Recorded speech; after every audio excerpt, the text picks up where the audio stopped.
بسم اللہ الرحمن الرحیم نحمدہ ونصلی علی رسولہ الکریم اما بعد۔ نماز کے کورس کا آج تیسرا سبق ہے ہمارا۔ وضو کے فرائض آج بیان کرنے اور غسل کے فرائض۔ اس سے پہلے نماز کے فرائض ارکان میں تفصیل کے ساتھ عرض کر چکا ہوں۔ تو دیکھیے جی، سب سے پہلے یہ بہت ضروری ہے چونکہ نماز کے فرائض میں سب سے پہلے طہارت، اور طہارت میں سب سے پہلے حدث اصغر اور اکبر سے پاک ہونا۔ اب اس میں سب سے پہلے وضو ہوتا ہے، پھر غسل ہوتا ہے۔ اب وضو کے فرائض کیا ہیں، غسل کے فرائض کیا ہیں، پھر وضو کا مکمل طریقہ اور غسل کا طریقہ انشاءاللہ بیان کروں گا۔ آج وضو کے اور غسل کے فرائض عرض کر رہا ہوں، اس کو اچھی طرح سمجھیے اور یاد رکھنے کی کوشش کریں۔ ویڈیو کو سیو کر لیں، اگر کبھی بھول جائے تو پھر اس کو دوبارہ سے دیکھا جا سکتا ہے، سنا جا سکتا ہے۔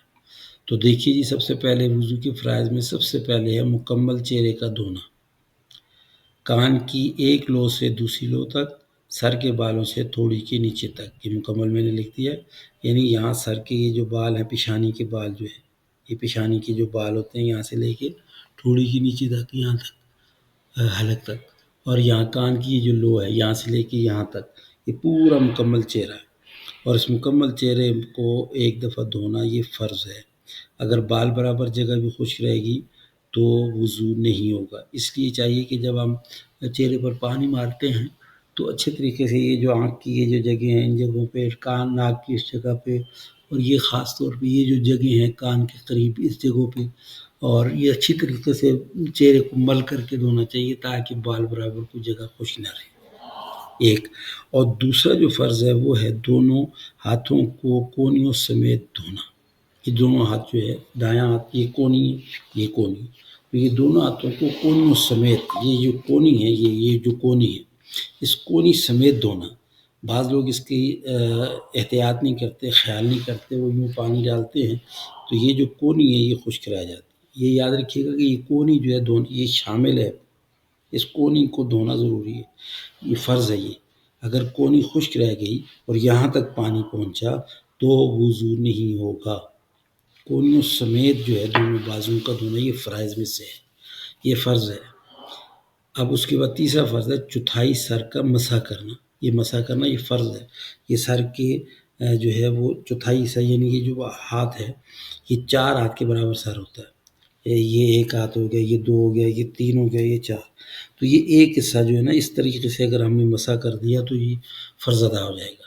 سنت پورے سر کا مسح کرنا سنت ہے، وہ بعد میں بتاؤں گا، لیکن چوتھائی سر کا مسح کرنا یہ فرض ہے۔ اور اس کے بعد چوتھا فرض جو ہے دونوں پاؤں کو ٹخنوں سمیت دھونا۔ جو ٹخنے ہیں یہ پاؤں کے دھونے میں شامل ہیں۔ اگر ٹخنے خشک رہ گئے یا ایڑی کی طرف سے بیک سائڈ خشک رہ گئی تو فرض ادا نہیں ہوا، اور اگر فرض ادا نہیں ہوا تو وضو نہیں ہوگا۔ ان باتوں کا خیال رکھنا، اہتمام کرنا ضروری ہے۔ تو پہلا غسل چہرے کا دھونا، یعنی وضو کے فرائض میں سے مکمل چہرہ دھونا۔ دوسرا ہے دونوں ہاتھوں کو کونیوں سمیت دھونا۔ تیسرا ہے چوتھائی سر کا مسح کرنا، اور چوتھا ہے جی دونوں پاؤں کو ٹخنوں سمیت دھونا۔